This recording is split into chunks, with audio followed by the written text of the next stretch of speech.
언론들은 이재명 대통령 당선인이 민주당의 전임 대통령들에 비해 외교 정책이 덜 이념적이라고 평가했습니다.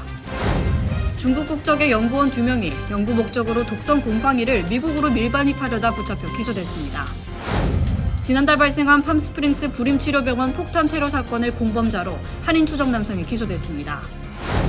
미국으로 수입되는 외국산 철강 알루미늄 수입 관세 50% 인상 방안이 오늘부터 발효됐습니다. 뉴저지주 예비선거일이 일주일 앞으로 다가온 가운데 조기 투표가 시작됐습니다. 트럼프 대통령의 출생시민권 관련 행정명령 위헌 소송 항소법원 심리가 시작됐습니다.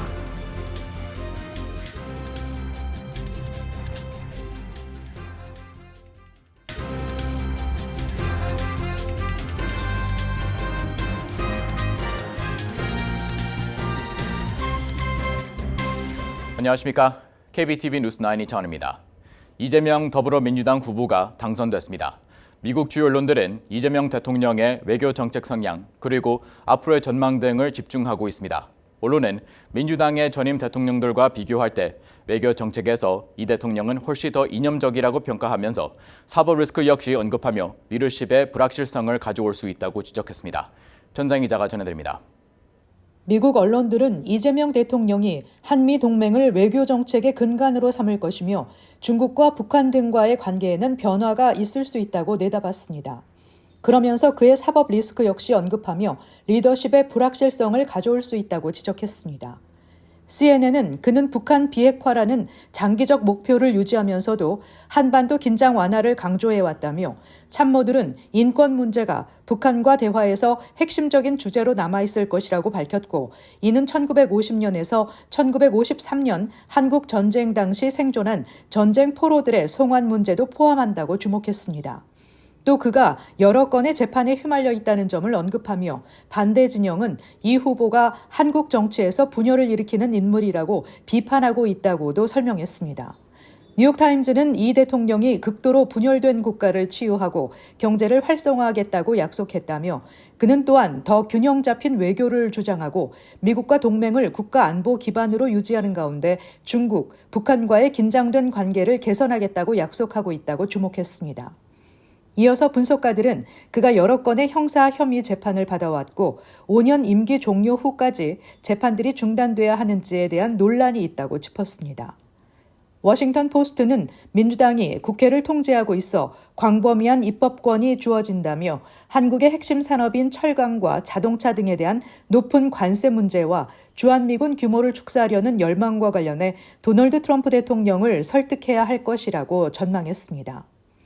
매체는 이 대통령이 민주당의 전임 대통령들과 비교할 때 외교 정책 우선순위에서 훨씬 덜 이념적이라고 평가된다며 자신을 한국 국익에 따라 움직이는 외교 정책 실용주의자로 부르고 이는 그가 예측하기 어려우며 미국과 적극 협력하고 미국에 대한 과도한 의존에도 덜 회의적일 수 있다고 전문가들은 얘기한다고 설명했습니다. 월스트리트저널은 이번 선거 결과가 중국, 북한과의 관계에 변화를 가져올 수 있다고 분석했습니다. KBTV 뉴스 전상입니다. 중국 국적의 연구원 2명이 연구 목적으로 독성 곰팡이를 미국으로 밀반입하려다 붙잡혀 기소됐습니다. 붙잡힌 2명 중 1명은 미시간 대학 연구원으로 일하며 해당 독성균에 대한 연구를 진행하려 했던 것으로 알려졌습니다. 주윤우 기자가 전해드립니다. 어제 미시간주 동부지검은 미국으로 독성 곰팡이를 밀반입하려던 중국 국적의 30대 연구원 2명을 붙잡아 체포했습니다. 미시간 대학교 소속 연구원으로 밝혀진 33세 여성 젠 윈칭 그리고 그의 남자친구인 34세 류준용은 현재 공모, 밀반입, 허위 진술, 비자 사기 등의 혐의로 기소됐습니다. 과학 전문가들은 이들이 들여오려던 붉은 곰팡이는 독성이 있는 병원체로 밀, 보리, 옥수수, 쌀 등에 전염돼 이삭 마른병을 일으킬 수 있는 잠재적 농업 테러 무기 중 하나로 분류돼 있다고 강조했습니다.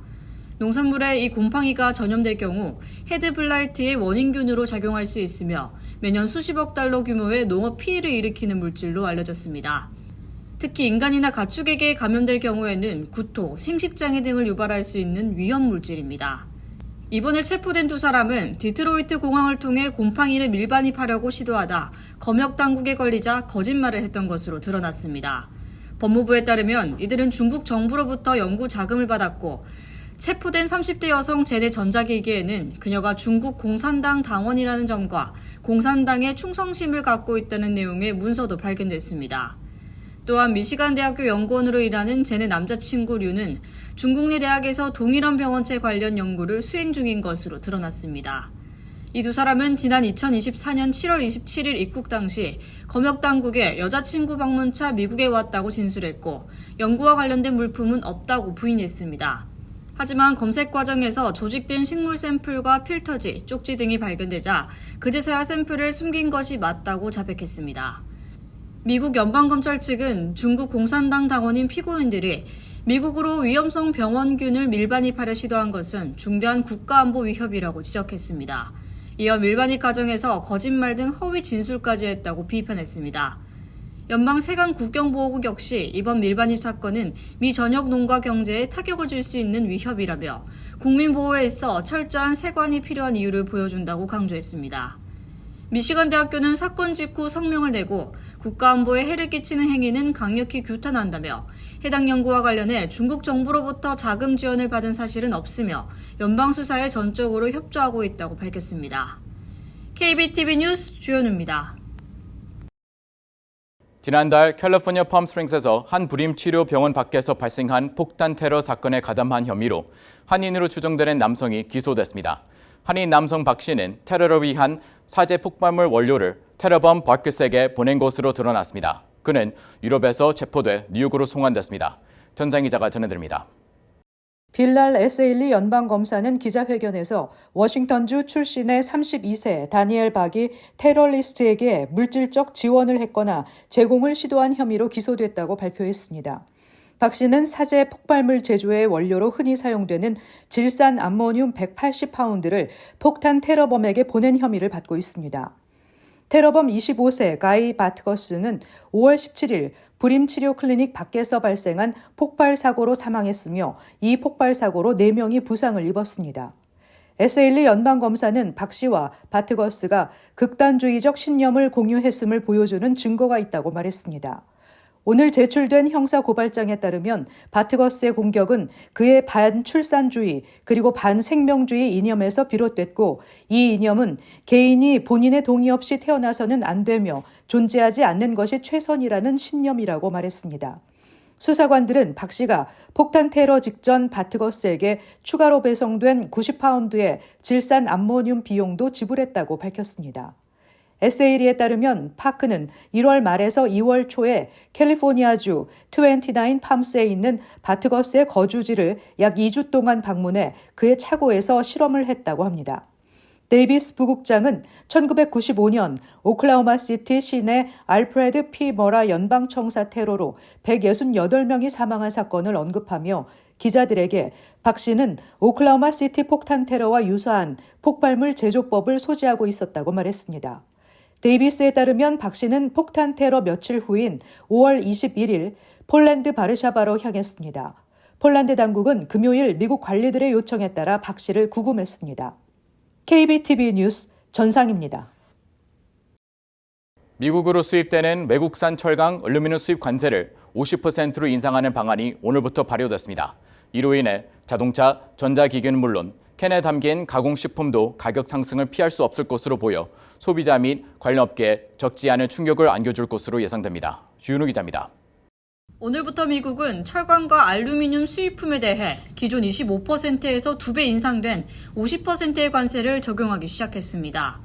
캔, 종이 클립, 냉장고, 자동차까지 철강 및 알루미늄이 사용되는 모든 제품에 영향을 미칠 것으로 보여 기업 및 소비자 모두에게 부담이 가중될 것으로 보입니다. 건설업계 역시 관세 인상 여파를 피할 수 없는데 주요 건축자재에 철강과 알루미늄이 포함돼 있어 건축비가 오르고 이는 다시 소비자에게 전가될 수 있습니다. 하지만 트럼프 대통령은 미국 산업을 보호하기 위한 필수 조치라고 주장했습니다.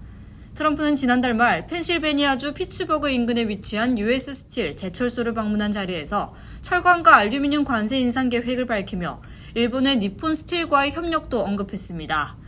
이어 성명을 통해 수입 철강과 알루미늄이 국가 안보를 해칠 수 없도록 하기 위한 조치라고 설명했습니다.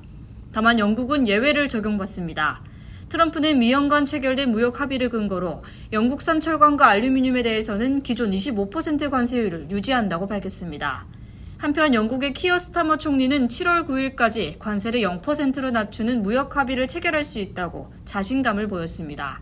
스타머 총리는 영국은 전 세계에서 유일하게 50% 관세를 면제받는 나라라며 이 관세를 결국 0%로 낮출 것이라고 약속했습니다. 한편 멕시코는 이번 조치가 자국 경제에도 해롭다며 즉각 반발했습니다. 유럽연합 역시 보복 관세를 예고했으며 무역 협상이 결렬될 경우 7월 중순부터 대응 조치에 나설 준비에 돌입했습니다. KBTV 뉴스 주현우입니다. 뉴저지주 예비선거일이 일주일 앞으로 다가온 가운데 조기 투표가 시작되며 선거 열기가 뜨거워지고 있습니다. 특히 올해는 뉴저지 주지사 선거가 치러지는 만큼 더 관심이 집중되는 상황인데요. 조기 투표는 타운별로 운영되고 있으며 오는 8일까지 진행됩니다. 전장 기자입니다. 뉴저지 예비선거는 뉴저지 정당별 주지사와 주의원 후보 등을 결정하게 됩니다. 타운별 투표소 운영 시간은 토요일인 7일까지는 오전 10시부터 오후 8시, 일요일은 오전 10시부터 오후 6시까지입니다. 본인의 투표소 위치는 주 선거관리국 웹사이트에서 확인 가능합니다. 우편 투표를 신청한 유권자는 선거일인 10일 오후 8시까지 소인이 찍힌 우편을 발송해야 하며 이 우편은 16일까지 카운티 선거관리위원회에 도착해야 개표 대상에 포함됩니다. 먼저 뉴저지 주지사 선거에 민주당에서는 미키 셰릴 연방 하원의원, 조지 가타이머 연방 하원의원, 라스바라카 뉴왁시장, 스티븐 플럽 저지시티 시장, 션 스필러 뉴저지 교사협회 회장, 스티븐 스위니 전 뉴저지 상원의장 등 6명의 후보가 도전장을 냈습니다. 후보 간 지지율 차이가 크지 않아 치열한 접전이 예상되고 있습니다. 공화당에서는 잭 시아타델리 전 주 하원의원, 빌 스파디아 전 라디오 진행자, 존 브램닉 주 상원의원, 마리오 크렌잭 전 잉글로드 클립스 시장, 저스틴 바워라 사업가 등 5명이 후보로 출마했습니다. 최근 여론조사에서 잭 시아타델리 후보가 42% 지지율을 기록하며 압도적인 선두에 올랐습니다.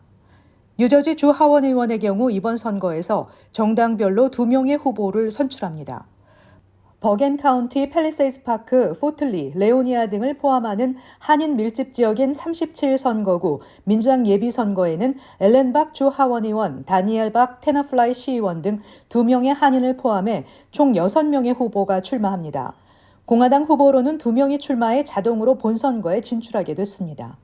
한편 시민참여센터는 뉴저지주 예비선거를 앞두고 한인 밀집 지역에 출마하는 후보자 정보를 포함한 선거 가이드북을 무료로 제공하고 있습니다. KBTV 뉴스 전상입니다. 도널드 트럼프 대통령이 취임 후 서명한 행정명령을 통해 불법 체류자 또는 영주권이 없는 외국인 부모가 미국에서 낳은 자녀에게 출생 시민권을 주지 않는다고 밝혔습니다. 하지만 해당 행정명령이 시민권 조항을 위배했다는 소송이 일면서 이에 대한 항소법원의 심리가 시작됐습니다. 주인우 기자가 전해드립니다. 도널드 트럼프 대통령이 서명한 출생 시 자동 시민권 제한 행정명령에 대한 첫 연방 항소법원의 심리가 오늘 이어졌습니다. 트럼프 대통령은 지난 1월 20일 재임 첫날 출생 시민권 제한 행정명령에 서명한 바 있는데 이는 그동안 미국에서 태어난 아기에게 시민권을 주던 정책을 뒤집어 미국에 불법으로 체류하거나 영주권이 없는 외국인 부모에서 태어난 자녀에 대해서는 미국 출생 시민권을 주지 않겠다는 명령입니다. 하지만 이 같은 행정명령은 출생법에 어긋난다며 22개 주와 워싱턴 DC가 위헌 소송을 냈고 제9연방항소법원이 처음으로 오늘 공개 심리에 들어간 겁니다. 심리는 워싱턴주 시애틀에서 열렸으며 민주당 클린턴 대통령이 임명한 판사 2명과 트럼프 대통령이 첫 임기 중 임명한 판사 1명이 참여하는 3인 재판으로 이뤄졌습니다. 앞서 같은 시애틀 연방지방법원의 존 커그너 판사는 지난 2월 6일 해당 행정명령은 명백히 위헌이라며 전국적인 효력 정지 명령을 내렸습니다. 커그너 판사는 로널드 레이건 전 대통령이 임명한 보수 성향 판사로 정치적 이익을 위해 법치를 무시했다며 트럼프 대통령을 강하게 비판했습니다. 소송을 제기한 민주당 소속 주지사가 이끄는 22개 주와 워싱턴 DC는 트럼프의 행정명령이 수정헌법 제14조의 시민권 조항을 정면으로 위배하고 있다고 주장하고 있습니다. 수정헌법 14조는 출생 시민권에 대해 미국에서 태어나거나 미국에 귀화했고 미국에 관할이 있는 모든 사람은 미국과 그들이 거주하는 주의 시민이라고 명시하고 있습니다. 하지만 트럼프 행정부는 허가 없이 불법적으로 미국에 거주하는 이민자들은 합법 신분이 아니기 때문에 미국 정부의 관할 대상이 아니라며 출생 시민권을 줄 수 없다고 주장하고 있습니다. 현재 해당 행정명령은 매사추세츠, 메릴랜드 등 다른 지역에서도 연방법원에 의해 효력이 중단된 상태입니다. 연방대법원은 지난달 15일 행정명령 정지에 대한 심리를 진행했지만 행정명령이 합헌인지를 따져보기보다는 전국적인 효력을 정지시키는 일시 중단 명령으로 이어졌습니다. 하지만 이에 대해 트럼프 행정부는 출생시민권 효력 중지는 미 전역에 적용되는 것이 아니라 이와 관련해 집단 소송을 제기한 22개 주와 개인으로 한정돼야 한다고 맞서기도 했습니다. 한편 이번 항소심에서 대법원이 트럼프 행정부의 손을 들어줄 경우 전국적으로 연간 15만 명 이상의 신생아가 시민권을 박탈당할 수 있다는 우려가 나오고 있습니다. KBTV 뉴스 주현우입니다.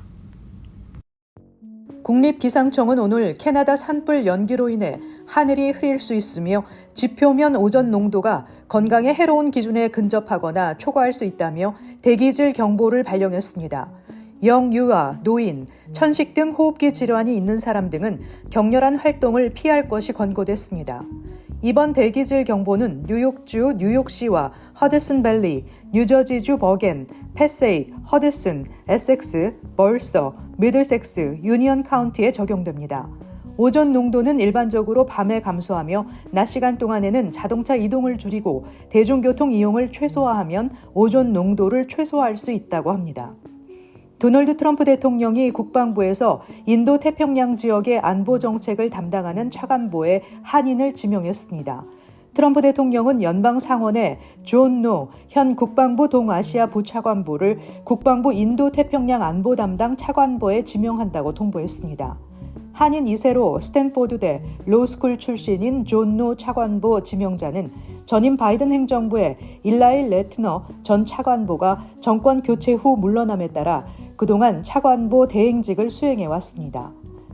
인도태평양 안보 차관보가 담당하는 국가에는 중국, 대만, 한국, 일본, 북한, 호주, 뉴질랜드, 인도 등이 포함됩니다. 메모리얼데이 연휴에 개장될 예정이었던 팰리세이드 파크 수영클럽이 개량기와 밸브 수리로 인해 개장이 연장됐습니다. 앞서 타워는 5월 21일 웹사이트와 수영장 페이스북 페이지에 추위와 비 예보로 메모리얼데이 연휴에 수영장을 폐쇄할 수 있다며 날씨가 허락하는 한 5월 31일에 다시 개장할 예정이라고 게시한 바 있습니다. 폴김 팰리세이드 파크 시장은 예상치 못한 일이었다며 빠른 개장을 위해 최선을 다하고 있다고 밝혔습니다. 버지니아 연방하원의원 11지구에 한인 2세 댄 이 후보가 출사표를 던졌습니다. 11지구는 한인과 아시안 거주 비율이 높은 워싱턴 DC 인근 메리필드, 페어팩스, 비엔나, 스프링필드 등을 포함하고 있습니다. 이 후보는 조지 워싱턴대에서 생명과학을 전공하고 다트머스대에서 공중보건학과 경영학 석사를 취득했습니다. 이후 그는 백악관, 세계은행, 매사추세츠 주지사 비서실 수석 보좌관 등으로 일하며 경력을 쌓았습니다. 이 후보는 의료비의 투명성과 접근성 향상, 보험제도 개선을 핵심 공약으로 내세우고 있습니다. 11지구는 전통적으로 민주당 지지세가 강한 지역입니다. 보궐선거일은 9월 9일입니다. 잠시 후 커뮤니티 브리핑을 전해드립니다.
이어서 환율과 증시 전해드립니다.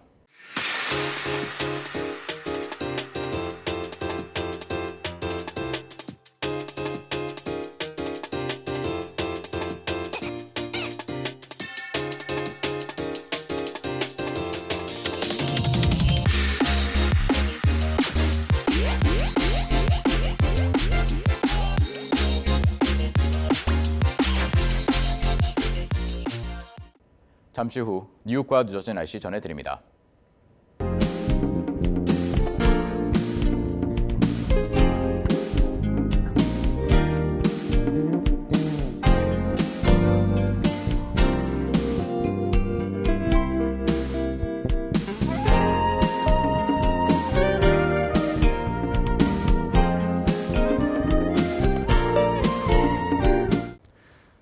KBTV 뉴스9 마칩니다. 오늘도 시청해주신 여러분 고맙습니다. 편안한 밤 보내시 바랍니다.